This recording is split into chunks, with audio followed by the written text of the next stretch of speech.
কেমন আছে বাবা? দাঁড়া, গরম, হাতটা ঠিক কর। মদ খাচ্ছে আমরা তুই তুলছো।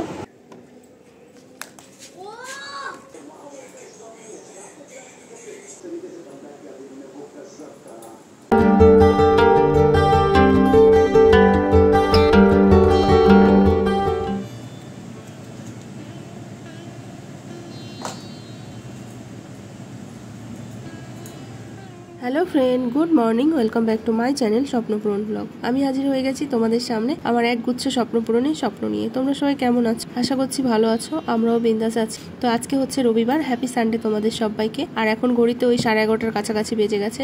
আজকে যেহেতু রবিবার, ওই জন্য একটু দেরি করেই ঘুম থেকে উঠেছি।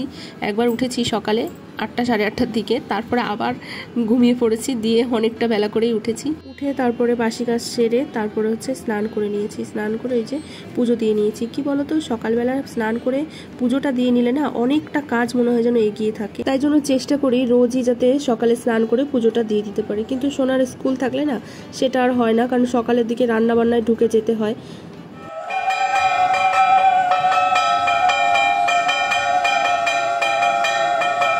তোমাদের সঙ্গে কথা বলতে বলতে দেখো পুজোটাও প্রায় হয়ে এসছে। তার মধ্যেই দেখি সোনা উঠে পড়েছে।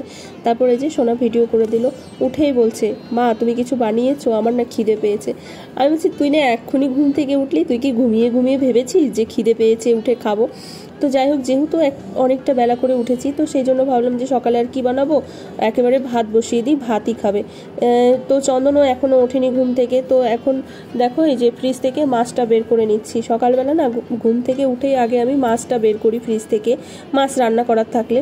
কিন্তু আজকে না একদমই ভুলে গেছি বললেও ভুল হবে। ভেবেছিলাম যে চিকেন আনবে, কিন্তু চিকেন আনেনি। তো চিকেন আনবে কি, ঘুম থেকেই তো ওঠেনি, বললাম না ঘুম থেকে ওঠেনি। তো ভাবলাম যা আছে ফ্রিজে আমি তাই রান্না করি। আগের দিন ওই যে বাটা মাছ এনেছিলাম না, চন্দন বলেছিল বাটা মাছের ঝোল সেই দিনই রান্না করতে বলেছিল, কিন্তু সেই দিন যেহেতু আমি ডাল রান্না করে ফেলেছিলাম সেই জন্য আর মাছ করিনি। তো ভাবলাম যে ঘুম থেকে যখন উঠছে না তখন আগে মাছটা তো রান্না করি, তারপরে দেখা যাবে, মাছের ঝোল ভাত আগে করি। তো এই যে মাছটা ভিজিয়ে রেখে আসলাম। সকালবেলা উঠে না মাছটা বের করে না নিলে না খুব অসুবিধা হয়, মাছের থেকে বরফ ছাড়তেই চায় না। ওই জন্য সকালে ঘুম থেকে উঠে আগে আমি মাছটা বের করি। তো যাই হোক, ভুল হয়ে গেছে আজকে। আর ভুল হয়েছে, ওই যে বললাম ভেবেছিলাম চিকেন ফিকেন আনবে নাকি। তো এই যে এখানে ভাতের চাল নিয়ে নিলাম, ভাত বসিয়ে দেবো ঝট করে। ভাত হতে তো টাইম লাগে না, মাছটা ভাজা হলে সোনাকে খেতে নিতে পারবে। তো এই যে এখানে ভাতের হচ্ছে চালটা ধুয়ে ভাতটা বসিয়ে দেবো। আর সবজিগুলো ফ্রিজ থেকে বের করে নিয়েছি। মাছের ঝোলটা আজকে একটু সবজি দিয়ে রান্না করব। বাটা মাছের ঝোলটা না একটু সবজি দিয়ে পাতলা করে রান্না করলে না বেশি ভালো লাগে খেতে। তো যাই হোক, চলো ভাতটা বসিয়ে দিয়ে তারপর হচ্ছে বাদবাকি কাজগুলো করি। তো এই যে দেখো ভাত বসিয়ে দেব, ভাতের চাল ধুয়ে রেখেছি, তার মধ্যেই সোনার বাবা উঠে পড়েছে, বলছে যে ইয়ে করো, দোকান থেকে যাবো বা পাউরুটি নিয়ে আয়, হচ্ছে ডিম টোস্ট খাবো, তোর মাকে ডিম টোস্ট বানাতে বল। তো যেই বলা সেই ছেলে তো এমনিতেই পারে, আরও বলে আরও উস্কে দিল। তো ওই জন্য ভাত আর আমি না গ্যাসটা জ্বালাইনি, মানে ভাত আর গ্যাসে বসিয়ে রেখেছি চালটা, কিন্তু ভাত গ্যাস জ্বালাইনি, একটু পরেই বসাই। তো এই যে এখানে হচ্ছে পাউরুটি সেঁকে নিচ্ছি। সোনাকে বলেছিলাম যে হচ্ছে পাউরুটিগুলো আনবি, যেগুলো হয় না ডিম টোস্ট বানানো যে পাউরুটিগুলো, ওইগুলো বলেছিলাম আনার কথা। কিন্তু আজকে যেহেতু রবিবার, পাউরুটিই নাকি দোকানে কোনো ছিল না। রবিবারে না বেকারির যে ভ্যানটা আসে সে আসে না। তো এটা কালকের বাসি পাউরুটি, মানে বাসি বলতে ওদের দোকানে ছিল, হয়তো ফ্রিজে ছিল, কারণ রবিবার করে যেহেতু আসে না। তো যাই হোক, একটা পেয়েছে পাউরুটি, এই যে পিস পাউরুটিগুলো, এটা দিয়েই এখন এই যে ডিম টোস্ট বানিয়ে নিলাম। তো ওইদিকে সোনাটা হয়ে গেছে, মানে সোনা নিয়ে চলে গেছে অলরেডি, খেতে বসে পড়েছে। এখন এই যে লাস্ট এটা বানাচ্ছি। এরকম ডিম টোস্ট খেতে কে কে ভালোবাসে, আমার কিন্তু বেশ ভালোই লাগে। আগে না আমি পছন্দ করতাম না, বিয়ের আগে তো আমি কিছুই খেতাম না। বিয়ের আগে শুধু ভাত আর মাছ, এটাই ছিল আমার সবচেয়ে ফেভারিট খাবার, সবচেয়ে প্রিয় খাবার। তো এখন এই যে বিয়ের পরে কত কিছু করতে হয়, কত কিছু শিখতে হয়, কত খারাপ লাগাগুলো ভালো লাগে, আবার ভালো লাগাগুলো খারাপ লাগে। যাই হোক, এই যে আমি এরকম করে ডিম টোস্টটা বানিয়ে নিলাম, বেশ ভালো হয়েছিল কিন্তু খেতে। অনেকটা পরিমাণে লঙ্কা দিয়েছিলাম, তো আমার আবার একটু ঝাল ঝাল খাবারটা বেশি পছন্দ।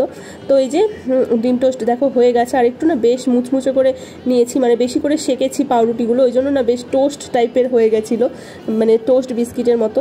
তো ডিম পাউরুটি বানানো হয়ে গেছে। তো ভাবলাম একটু চা করি, ডিম পাউরুটির সাথে চা খেতে কিন্তু বেশ ভালোই লাগে। আর আমাদের তো লিকার চাই হয়, দুধ চা খুব কম হয়, দুধ চা মানে হয় না বললেই চলে। তো যাই হোক, এই যে দেখো এখন সোনার বাবাকে দিয়ে দেবো। সোনা তো অলরেডি বললামই তো নিয়ে বসে পড়েছে অলরেডি। তো যাই হোক, ওর বাবাকে দিয়ে আমিও এখন হচ্ছে খেয়ে নেব। চলো খেয়ে নিয়ে তারপরে রান্নায় ঢুকবো। আজকে সেরম বললাম না, কোনো কিছু রান্না নেই, শুধু মাছের ঝোল আর ভাত করবো, বেশিক্ষণ লাগবে না। তো এই তো খাওয়া দাওয়া সেরে চলে এসেছি এই যে ঘরে। আজকে এই মাছের ঝোলটা বানাবো বললাম না, আর মাছটা যেহেতু বাটা মাছ, আর দেখবে একটু জ্যান্ত মাছে না, জ্যান্ত যেই মাছগুলো সেইগুলোতে না একটু কম মশলাপাতি দিয়ে রান্না করলে বেশি ভালো লাগে খেতে, মানে খুব মশলাপাতি দিলে ভালো লাগে না। আর এই যে আমি মশলার মধ্যে এই যে দেখো কি করে নিয়েছি, জিরে আর তেজপাতা শুকনো খোলায় ভেজে নিলাম, এটা বেটে দেবো মশলাটা। আর এই যে এখানে দেখো বাটা মাছগুলো নুন হলুদ মাখিয়ে নিয়েছি। এখানে সবজি কেটে নিয়েছি, আলু, ঝিঙে, বেগুন আর হচ্ছে পুঁই ডাঁটা, মানে পুঁই শাকের ডগাগুলো, আর একটু টমেটো কেটে নিয়েছি। তো এই দিয়েই রান্না হবে।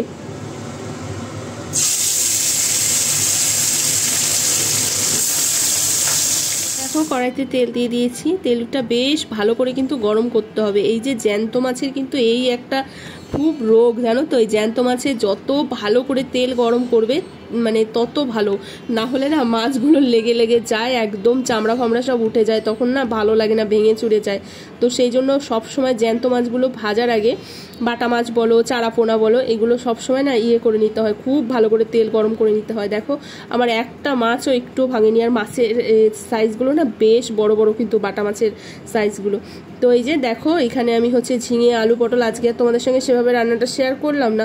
এখানে এই যে একদমই নুন, হলুদ আর হচ্ছে টমেটো, আর কিছুই দেইনি, জিরের গুঁড়োও দিইনি, যেহেতু ওই যে বাটা মশলাটা দেবো, মানে গুঁড়ো মশলাটা দেবো, ওই যে জিরে আর তেজপাতা যে শুকনো খোলায় ভেজে নিয়েছি, সেই জন্য আর কোনো মশলাপাতি দিইনি, শুধু নুন হলুদ দিয়ে ভেজে ওই যে জল দিয়ে দিলাম।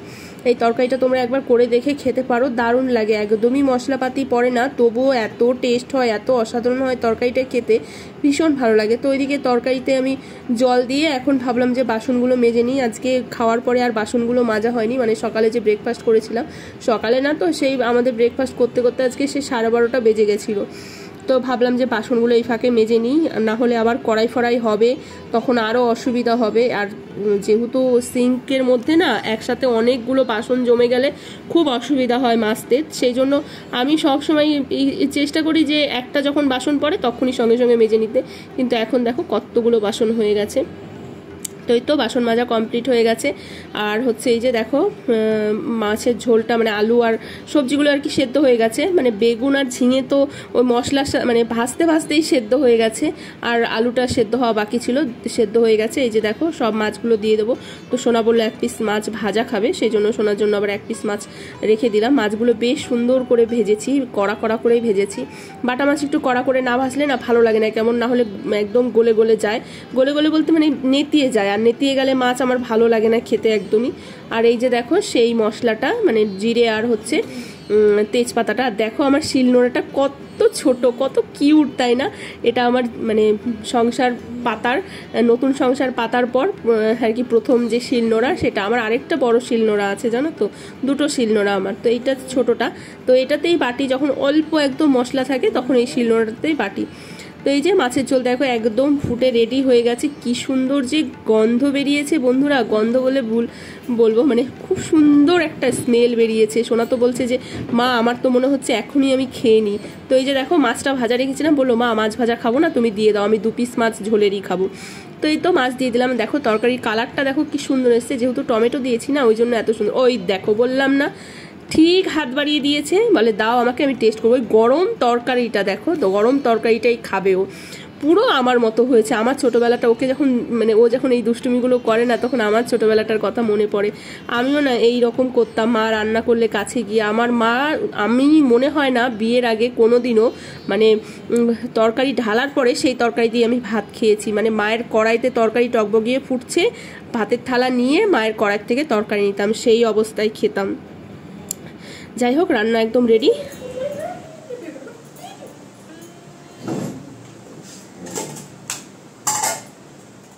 দেখো কিভাবে চন্দনের সাথে ঝগড়া করলাম, কেন বলো তো? কারণ হচ্ছে মাংস কেন আনেনি আজকে, রবিবারের দিনে মাংস ছাড়া আমি ভাত খাবো না, এই করেই ঝগড়া করছিলাম। কি তোমাদের সত্যি মনে হচ্ছে? একদমই না, সত্যি না। আসলে কি বলতো, আমরা সারাক্ষণ এরকম ঝগড়া করতেই থাকি, আমাদের ঝগড়া হতেও দেরি লাগে না, আবার ঝগড়া সারতেও দেরি লাগে না। আমাদের মাঝখানে যে ঢুকবে না, ধরো আমরা ঝগড়া করছি, আমাদের ঝগড়া যে মিটাতে আসবে মাঝখান থেকে, সেই মানে কি বলবো, আমাদের শত্রু হয়ে যাবে দুইজনের মাঝখান থেকে। সেই বলে না কি, আমি দুধে মিশে যায় আঠি গড়াগড়ি খায়, আমার আর চন্দনের ঝগড়াটা এইরকম। আমার ছেলেই মাঝে মাঝে বলে, মা তোমরা ঝগড়া করো, মাঝখান থেকে দোষী হয়ে যাই আমি। তো যাই হোক, আসলে কি বলতো, মাংসটা আনাটা মানে অতটাও জরুরি ছিল না, কেননা ওই যে বললাম যে বাটা মাছের ঝোল খেতে চেয়েছে। আর তারপরে বড় কথা হচ্ছে গিয়ে ঘুম থেকে ওঠেনি, আর চন্দন একটু অলস টাইপের, সত্যি কথা বলতে তোমরা তো জানো ভীষণ একটা অলস মানুষ। তো বেলা হয়ে গেছিলো ওই জন্য আর আনেনি।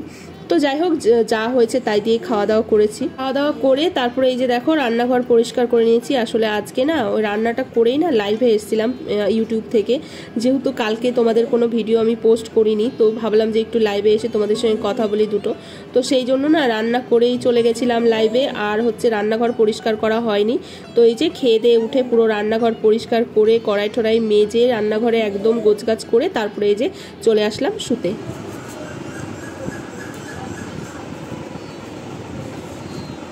মদ খাচ্ছে আমরা তুই তুলছো হাই করে দাও।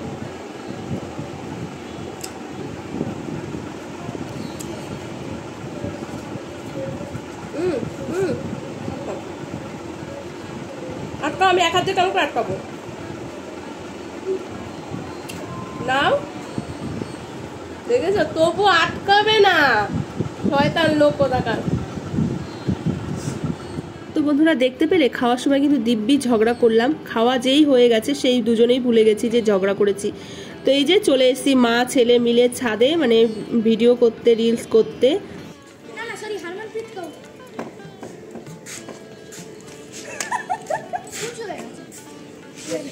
পারি না পারি, একটা বল করবো তারপরে ছাড়বে।